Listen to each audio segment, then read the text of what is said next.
Okay, so today I'm going to do another recreation episode, which is basically just going through different random topics over the years that I've discussed. And so let me try to figure out something here, like basically how would I introduce to people? This is sometimes a good way to, like, you have to retrace your steps of how you got somewhere to understand how it wouldn't be something, you can't just explain something to people directly, right? You have to get them to the same point, right? Like, you'd have to go through and objectively observe everything closely, fully. So the best way to do it is observable practice, right? The concept I always say of observable practice, which means you can have all the pretenses in the world, but then you have to hold them accountable. So you can say, let's use God as an example, right? Oh, God exists and wants you to do everything morally or something, a certain way, but allows you not to do it that way, allows people all the time not to do it that way, allows most of human history to be immoral by whatever subjective standard, right?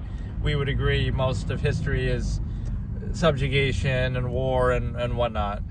And so, right, it makes you question that, like, okay, you're posing an absolute, but then there's exceptions to it, right? So the same thing is true in society, the same thing is true in anything. So when you figure it out, you get to the point of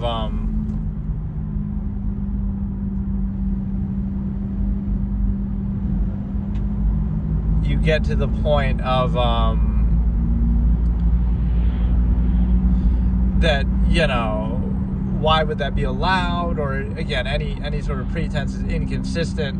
So it's merely a pretense to control people, but then you realize it's not really about that. It's like, what a convenience, how convenient it is that in every era of human history, the reality is defined by the technology available at the time, or it's defined by the power structure at the time. It always comes back to that, regardless of, hey Jensen, how's it going? Regardless of anything else, right? Like, what are the chances that uniformly hundreds of millions of people, or even billions of people across the world, will all do effectively the same thing? Now, within that, you can always choose to bring my girl to the movies on Saturday. Cool, what are you watching? So, like, what you do is you say, it's kind of a hard thing for people to admit, but you're nothing more, the average person is nothing more than reacting to what's already present in the era. Like, nothing you do, any sort of individuality you'll have will be sort of SpongeBob cool. Is you'll be like, you express yourself with tattoos or piercings or stupid stuff like that, or your favorite band, or certain things like that.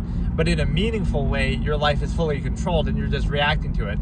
You have no self-actualization, you have no awareness, you have nothing, right? That's why there's so much conflict of cognitive dissonance. It's like, that's the uniform state that you just have to be in, or you're kind of forced to be in, right? It doesn't matter what you believe or what you think or it doesn't matter, right? Nothing matters except, you're gonna give money to government through taxes. You're gonna give, corporations are gonna rule the world. Like, those are the things that are the constants, and then within that you can pretend like you have some mental capacity, but you really don't. So, because if you think about it more basically, right, it's not a specific criticism of a certain era of human history. You could say, well, in the end of Rome you had the bread and circuses period, and in World War II Germany you had some questionable things, and you can pick and choose and say, one is worse than the other, but that's not the point. The point is how you get to this uniform state of, where everyone's doing basically the same thing or kind of going along with the era that they're in.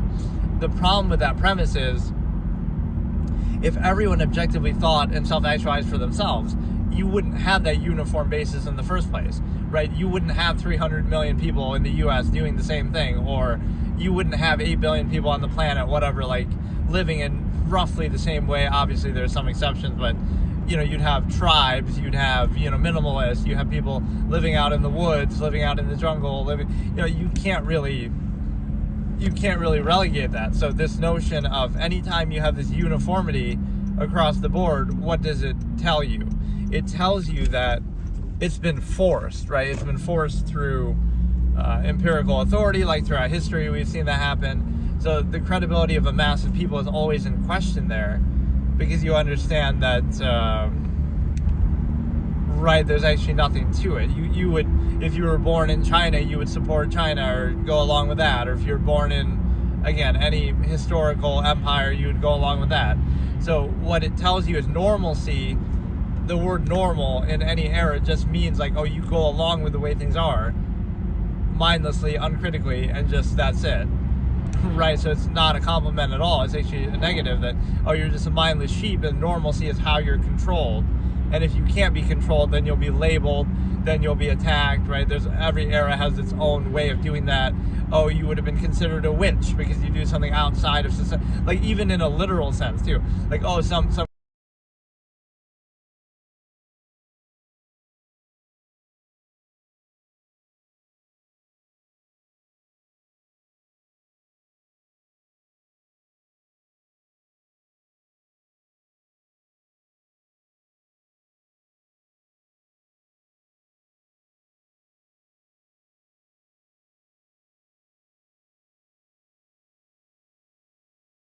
you could have been called a witch in the past.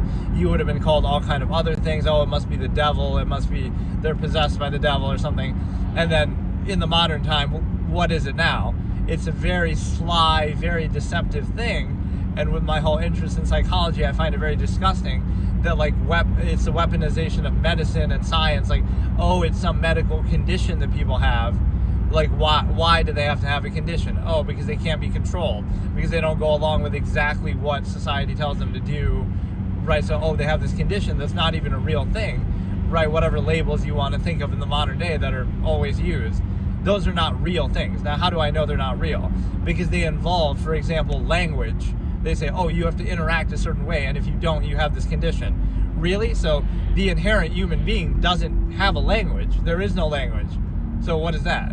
Like, language is a learned, artificial, man-made thing. That doesn't mean it's bad or you shouldn't use it, or that doesn't mean there aren't certain, habits you can have with it. But that's different than saying, oh, it's some like inherent psychological condition that you have. It's a construct. It's totally made up because there's nothing with a psychological condition that says, oh, the prerequisite for the psychological condition is you have to be born into society and indoctrinated and taught social norms and then taught a language and social patterns, and then, oh, if you deviate from those taught and contrived things, which vary from country to country, from era to era, from culture to culture, if you deviate from that, now you have some condition. So that's like really the emperor has no clothes fallacy of the way some of these labels in medicine and science is weaponized in the modern day in a very witch hunt-esque way, right? Again, assuming the norm is absolute, or assuming human beings are like uniform, that they all have to behave exactly the same way, which is not, a choice, not a reality. It's just not how people are. They're, the human variable, I call it. Like, people would do vastly different things. There's not like a one size fits all, but we try to force that, and then we question why people, why do our children rebel against us? It's like, well, we're trying to force them to live in an exact certain way, even if we think our overcompensations are adequate for that. Like, oh, with our modern technology, that's not the point, right? We're forcing them to live in a certain way that is not natural, that is not possibly what they would choose to do. So you're creating this unnatural state. You put an animal in a cage and then you wonder, oh, why is it misbehaving? Like, you're taking it out of its natural habitat, you're forcing it into a lifestyle, and then you question, why did it rebel? Why is it, not going along with this? So you have to have some self-awareness that you're doing the same thing to people, no matter how overcompensating or how nice the prison might seem to be, right? No matter how nice the cage is, you got your nice house, and that's your cage in society, and your white picket fence, and you got, you kind of trap yourself.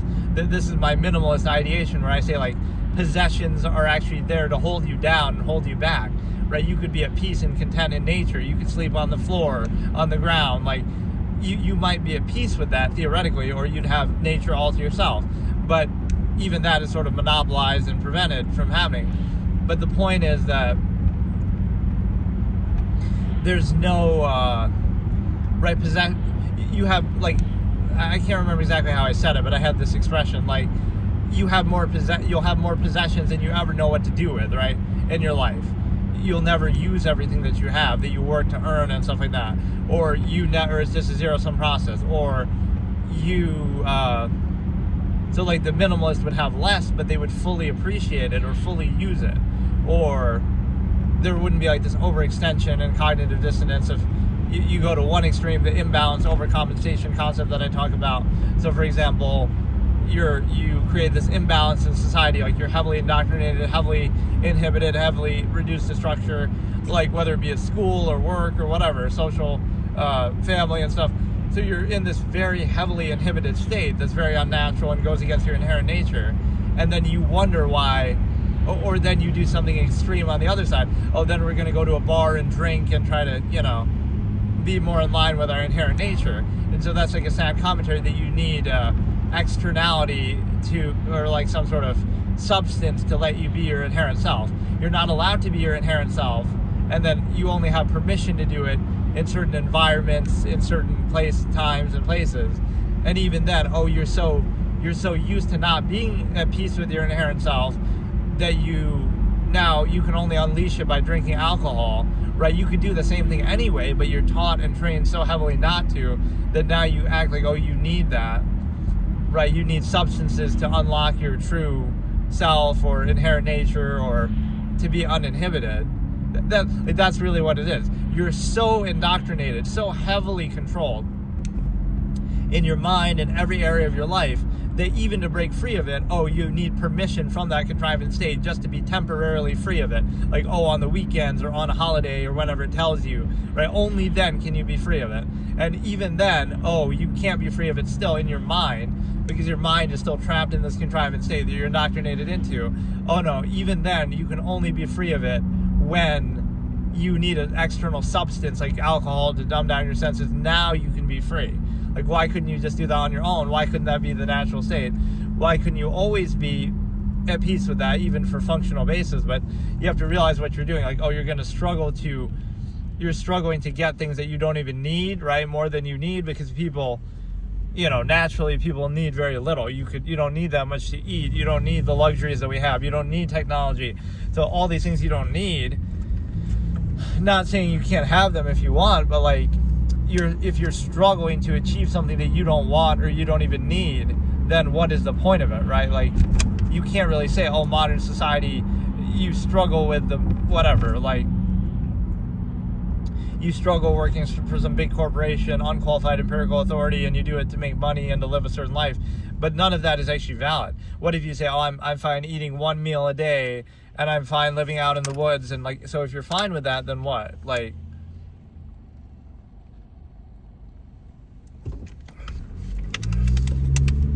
so the struggle is not born of your ability, like, you're not capable of doing this corporate indoctrinated half-mass overextended state for zero-sum means that you don't even need, luxuries, technology. Then you'd realize, wait a second, maybe the struggle is not of ability, but of intent, of measure. Maybe you don't want that. See, that this is where the ego is taken out of it. Like, look at me, you're struggling to do this job or something. But maybe the struggle is born of your desire, not of your ability. Like, anybody can just do something, right? A zero-sum process. There's nothing impressive about it. It's for your own self-interest anyway, right? Like, so what if your nature is more like, no, you would rather have less. You don't need all these things. They're just an overcompensation for the imbalance that you're self-creating and exposed to anyway. So what if it means that you want to basically you want like a lesser state? Okay, you don't need all these things, so why should you struggle to get them, and why should you be inhibited? So it has less to do with like zero-sum functionalism. I always say, from the absolutist point of view, like, the issue of an absolutist wouldn't be like, doing hard work. It would be not being able to work hard enough, like freely and fully all the time. Like, okay, they want to work 12 hours a day and they want to, freely do whatever they want, like build and create, but no, it has to be restricted. You can only do it for a company. You can only do it with permission. You can only do it, a certain way. And so it's like the absolutist is prevented from fully practicing something to its maximum, and the minimalist is prevented from freely escaping society because you still need his permission and you're still on his land somewhere and it's still trespassing, or you need a permit or something dumb like that. So there is no way to rationalize it, but people blindly accept it, or they don't even think about it. So it's a good way to kind of create a one-size-fits-all state. That could work in any era of human history. So you have no credibility then, because you're just reacting to something that's set in place that doesn't actually have any value to it. Right? It's not a sound process. It's not like people sitting around and, even what I'm doing here, where let's objectively come to the conclusion of what is the best by whatever standard we have or by some criteria. Instead, you're saying, no, it's just...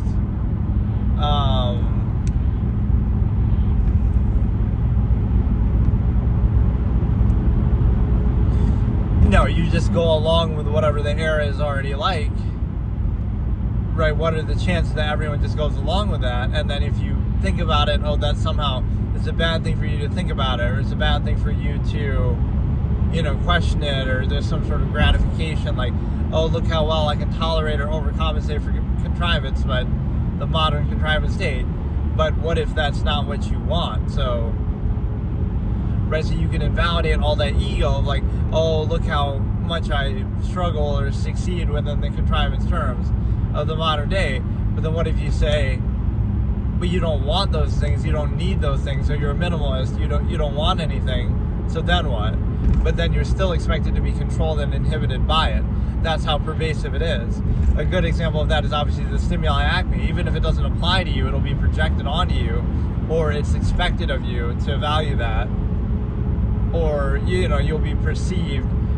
So you need the permission of society to do or not do anything, and that's kind of how people are controlled, or how they're controlled is even if it's not there, they'll see it anyway, right? They'll project it anyway, because that's part of their worldview that they've been indoctrinated into.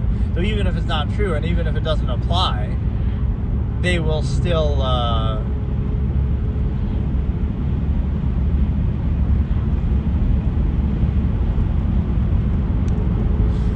they'll still do it, they'll still see it.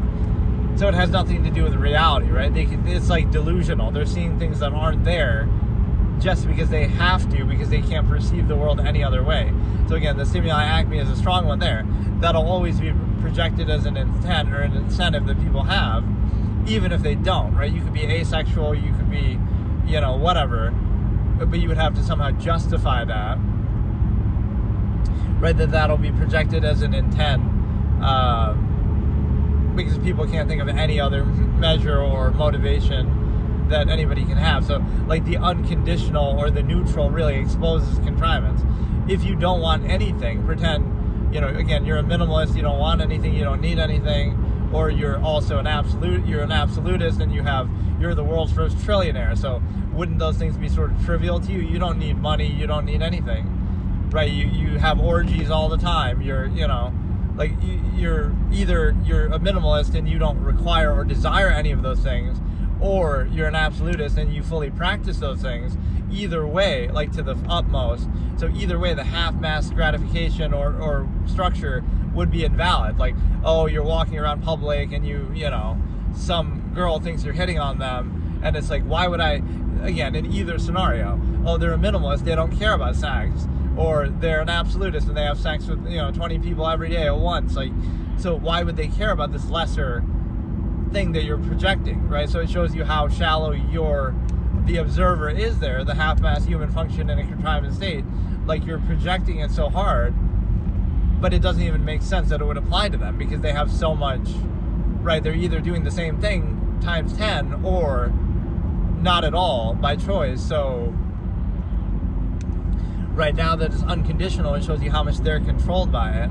That's the only perception they can have, or the only way they can see. Because again, a lot of those things are functional to the collective mass. So for example, it's a subversive process. The individual might say, oh no, I just want to sleep around and I just want to do what I want to do, right? I don't want to commit or whatever, right? You'll be free, you can be open relationships, you can do orgies, you can do whatever. That is relevant. Why? because the individual might want to do that, and so what? But the collective would have this subversive expectation. Oh no, you have to sacrifice all that, and you have to be with one person, and you have to do this and that. Like, it might be good for a family system, but maybe you don't want a family, maybe you don't want kids, or it might be good for, that's what gratification is, like when you're controlled to do something, and then you try to convince yourself that you actually want it, or it's something special, when it's the same process, just reduced to a half-assed state, but, a lesser version of the same thing, dependent on overextended pretense, like the hedonism that you get from the sexual element. That one's actually very interesting too, because people might think like, oh, I love everything about you, like the, whatever, obsessive nature of stimuli acme. But what you realize is that's all still related to sex, right? I hate when people try to misframe it. Oh no, I love the way you, push your hair back, or I love the way you talk, or I love the way you move, or, whatever. Everything is still related to that base, You're just obsessing over it in a way that even animals don't do. So it's something less than animals that you're kind of obsessed and down bad for. And I'll use modern lingo, right? Whereas animals would just do the deed and be done with it. There's some family system thing there too, but the point is you base your life around it. So you're really being controlled by nature. It's nature's way of inspiring reproduction. That's why it's pleasurable. But you take that base pleasure, the stuff of animals and hedonism, and what do? You obsess over it so much, you fixate over it, you base your whole life around it. You also do something along the lines of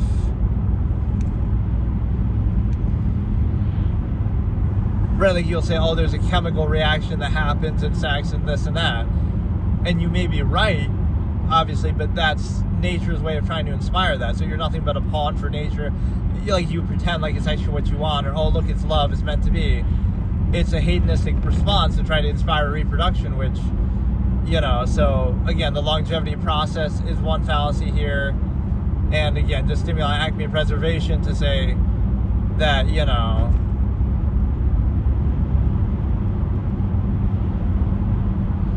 that you'll have kids, but what if you don't want to have kids, or that you want to live as long as possible, but what if you don't care about that? Half-mass hedonism. The fact that people drink and they smoke, that would kind of disprove the longevity process. So that's obviously a very flawed criteria as well. What else could I say here? Just the fact that,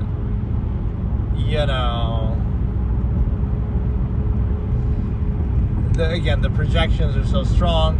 It's kind of like you're saying it's basically like this, right? It's false duality. It's like it has to be one or the other. It's closed structure contrivance. You can't see anything outside of that. So something unconditional or variable, like for example, someone values time, or not money or sex, or someone values, something different, right? They have like an end goal. They have a measure, like I talk about amalgam theory. So that wouldn't fit into the contrivance state. So it'll be projected that it must be something else. Right, it's the inability to do a false absolute, not that it's not absolute, or again, it's projected into something. And again, it doesn't matter. That this is how the collective herd is trained. It doesn't matter whether it's true or not to you, right? It could be false. It could be completely false. It doesn't apply to you at all, right? Like the stimuli acme projection. You could be asexual, but it doesn't matter what you are. The truth doesn't matter to contrivance. It's in that trained state, so it has to perceive things that way. So you see that a lot, right? There's a lot of projection that, like, oh, women are very self-important. This is how society trains us to think, at least. Like, oh, they think everybody's, hitting on them or trying to, even if that's not true, right? In some cases, obviously, it can be. But I'm just saying it might not have anything to do with that. But that's always projected just because it's almost a self-tell that they're saying, oh, that's all they're good for. That's the only value that a human being has is, they have nothing else to offer, so that's all that anybody would see in them. Right, that's basically what they're saying. That, oh no, you couldn't possibly be valuing anything else. Or even neutrality kind of exposes that because it reflects back at them. It reflects back at them what they're controlled by, and it also allows you to see things, kind of, people look at things with selective awareness, that they otherwise wouldn't do because it's being countered by social contrivance, anti-thought. So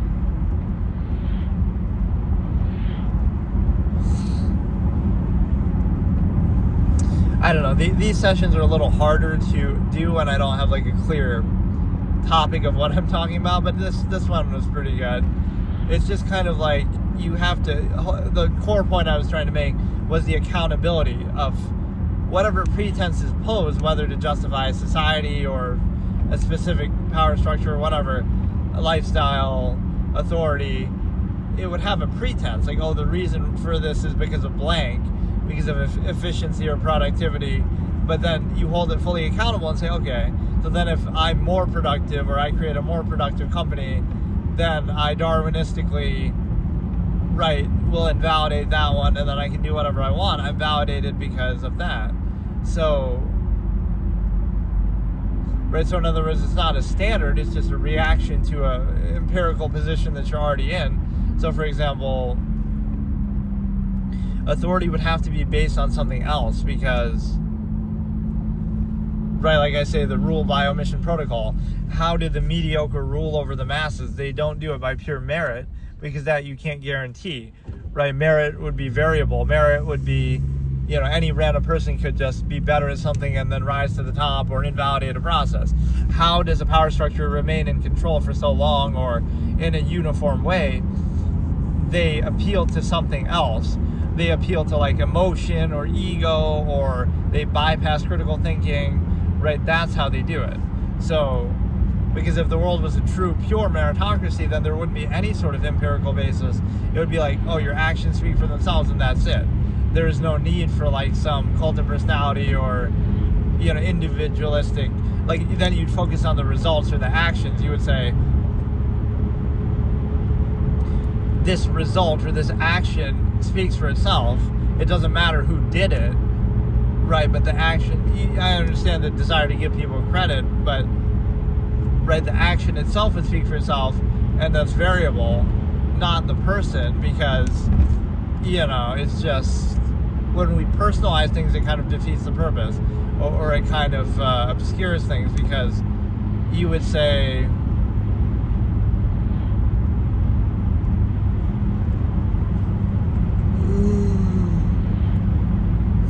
like ideas and thoughts, you know, that's something that it shows you people don't think very much.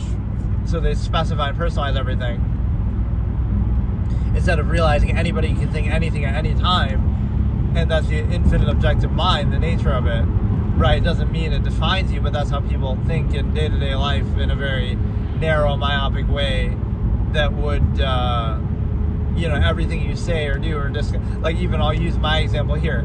If I discuss a certain topic here, that must mean I'm a blank. Like, you'll label me based on that. But then what about all the other million discussions I've had on various things? So I'm those labels too. So you'll never have enough labels for me. And the reason why is because, I don't know.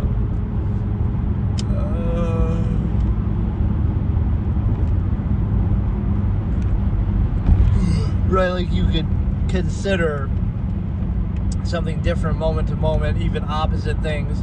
So if I make a case and then I play devil's advocate or whatever, right, you can be objective, and it's not like, oh, that's my case or that's my idea. It's just an idea that anybody can consider. So separate the idea from the individual. It's a thought process. Anybody can consider it, right? It doesn't have to be limited or specified. And so,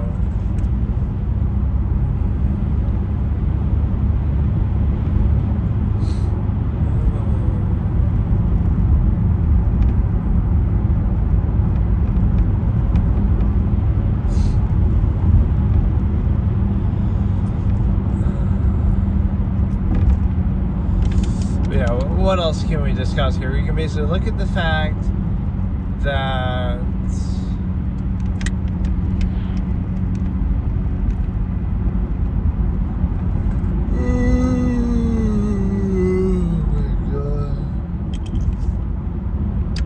turn this into a yawning ASMR thing, or what I should almost do is react to certain things, even if I don't play them, or maybe you'll be able to hear them in the background a little bit, but I almost don't want to do that either, but just like I could like react to videos or kind of talk about modern topics, things going on, which I typically find boring, like even all politics or Trump doing something with Greenland now and Venezuela and stuff like that.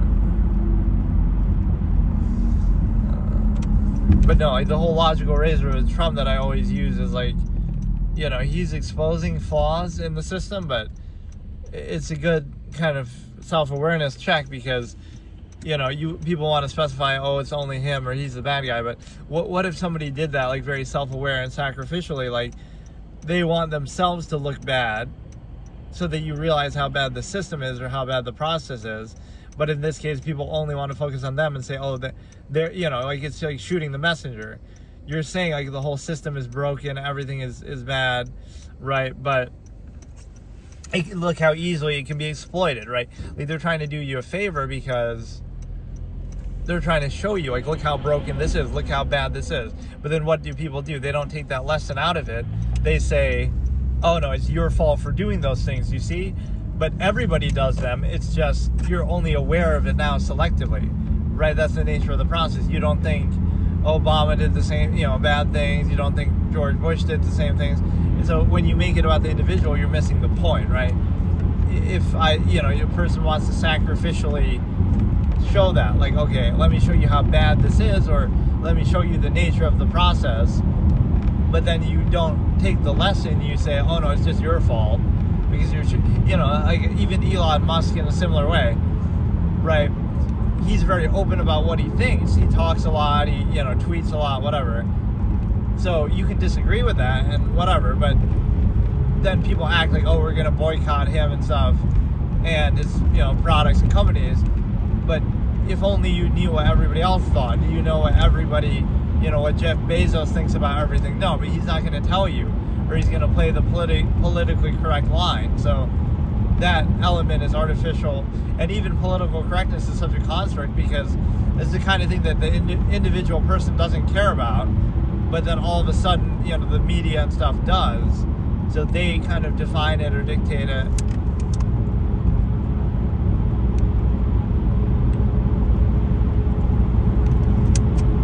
Kind of like what's controversial, right?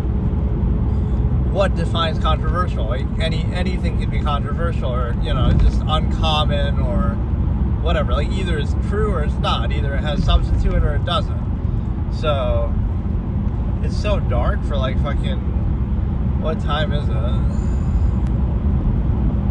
It's only 5 o'clock. Why does it look so dark? But yeah, it's a situation where basically, I guess this would be fun to do if I go to some various unusual locations. We got to do a Pokemon Go thing, right, where we're going from place to place, but I just don't know how that would work with respect to,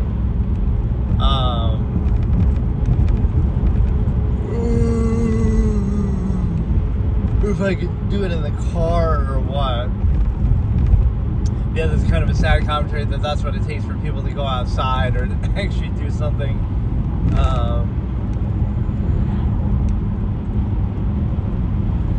But yeah, like let's look at like an unconditionality thing. Like, why do people like playing video games or, you know, whatever, over like social interaction? Because it's sort of free. It's always there for you.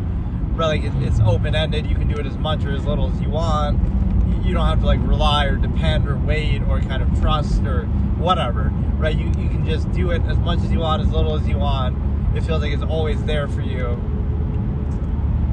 right? Whereas social contrivance is so conditional. You know, people might leave you hanging, or they might give you false hope, or they might, you know, whatever, they want something in return. It's kind of shallow. It's constant contrivance. It's the fact that you're trying to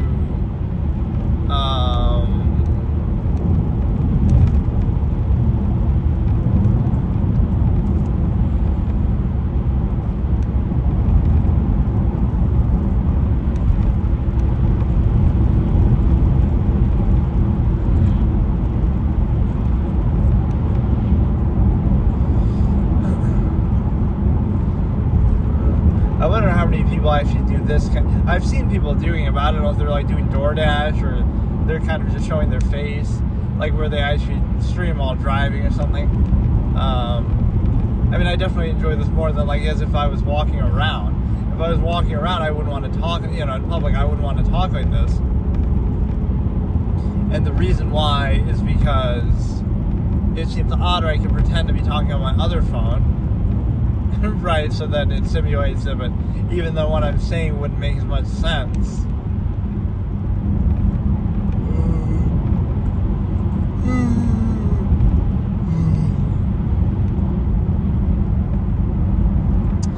So, what I could do though is like I could walk down the street, like the same road. I could just walk down the whole thing, and it's like, let me walk the whole country. I'll first drive the whole country, and then I'll walk the whole country, and it's like, how long would that actually take? Or it'll be like a Forrest Gump type shit.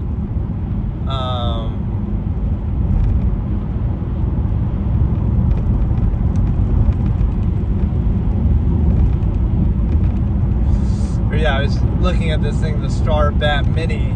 That's like $1,000 battery for this Starlink, and it's like, it's supposed to last like 24 hours. So then, I can do like a log stream or something. The whole problem with this thing, though, is again, if I was to like walk around outside, I guess I could carry it around sort of on my backpack or something, but it's a little bit too big to look at this road, man.